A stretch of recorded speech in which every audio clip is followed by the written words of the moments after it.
Hello! Welcome to today's lesson on magnetic fields. Today we will explore what magnetic fields are and their properties. Next, we will learn how to draw and visualize magnetic field lines using iron filings and see the pattern that they form. Finally, we'll learn about the strength and direction of a magnetic field and how it depends on the distance from the magnet. So far, you are familiar with the fundamental characteristics of magnets, including the distinction between permanent and induced magnets. Building on this foundation, we can now introduce the concept of magnetic fields. This understanding deepens our knowledge of how forces act at a distance, and how these invisible fields influence other materials and objects around them. Let's get started. So, what is a magnetic field? A magnetic field is a region around a magnet where magnetic forces can be detected. Essentially, it's an area where the influence of the magnet can be felt. If you place another magnet or a magnetic material such as iron, steel, cobalt, or nickel within this region, it will experience a force due to the magnetic field. Even though magnetic fields are invisible to the naked eye, we can observe them using tools like iron filings or a compass. Let's look specifically at the magnetic field around a bar magnet. Follow these steps to draw the magnetic field lines. Begin at the north pole of the bar magnet. This is where the magnetic field lines emanate from. Draw several lines curving outward and away from the north pole. These lines should start close together, indicating a strong magnetic field near the pole. Continue these lines so that they curve and move back toward the south pole. The lines should converge back towards the south pole, but remain smooth and curved. Ensure the lines are denser near the poles, where the magnetic field is stronger. As the lines move further away from the poles, they should spread apart, indicating a weaker magnetic field. To draw the magnetic field lines of a bar magnet more accurately, you can use a small compass. Here's a step-by-step guide. Secure the bar magnet in the center of a sheet of paper. Place the compass near the north pole of the magnet. The north end of the compass needle will point in the direction of the magnetic field. Draw a small dot where the north end of the compass needle points. Move the compass so that the south end of the needle is at the dot you just drew. Draw a new dot where the north end of the compass needle points now. Continue moving the compass and marking dots, always placing the south end of the needle at the previous dot and marking where the north end points. Repeat this process until you reach the south pole of the magnet. Connect the dots with a smooth curve to represent the magnetic field line. Start a new line at the north pole and repeat the process, plotting multiple lines to get a complete picture of the magnetic field.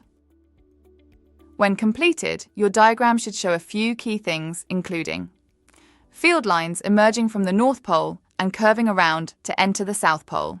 Lines inside the magnet going from the south pole back to the north pole, forming closed loops. Lines closer together at the poles, indicating a stronger field, and spreading out as they move away from the magnet, indicating a weaker field. By using a compass, we can draw magnetic field lines that accurately represent the direction and strength of the magnetic field around a bar magnet. This practice allows us to visualize and understand the behavior of magnetic fields in various scenarios. A final effective way to visualize magnetic fields is by using iron filings. Here's how. Place a bar magnet under a piece of paper. Sprinkle iron filings on top of the paper. Gently tap the paper to help the filings align with the magnetic field lines. As you sprinkle and gently tap, you will observe the iron filings arranging themselves into patterns that indicate the magnetic field lines. The filings congregate more densely near the poles, showing where the magnetic field is strongest, and spread out further away from the poles, reflecting the weaker field strength. While this method won't draw the magnetic field lines, in that once you remove the iron filings, there'll be no record of the magnetic field. They are nonetheless a good way of visualizing what's going on.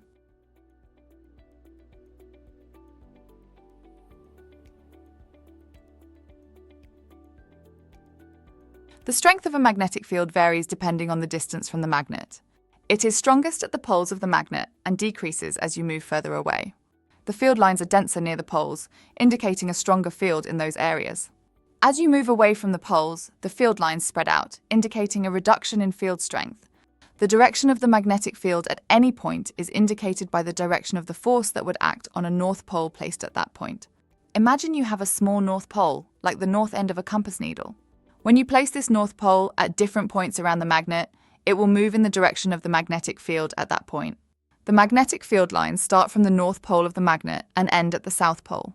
This directional flow helps us visualize the field's influence in space. In today's lesson, we delved into the concept of magnetic fields, focusing on their properties, strength, direction, and visualization. We learned that a magnetic field is the region around a magnet where its force can be felt, affecting other magnets and magnetic materials like iron, steel, cobalt, and nickel. We explored how the strength of a magnetic field is strongest at the poles and decreases with distance from the magnet. We also discussed the direction of magnetic field lines, which move from the North Pole to the South Pole of a magnet. To visualize these fields, we examined how iron filings and compasses help make the invisible magnetic field lines visible. Iron filings align with the magnetic field lines when sprinkled around a magnet, while a compass needle follows the field line's direction. This lesson provided a fundamental understanding of magnetic fields, preparing us for more detailed explorations, like drawing magnetic field lines, in future lessons. Watch the rest of the GCSE physics course at Sophos Education.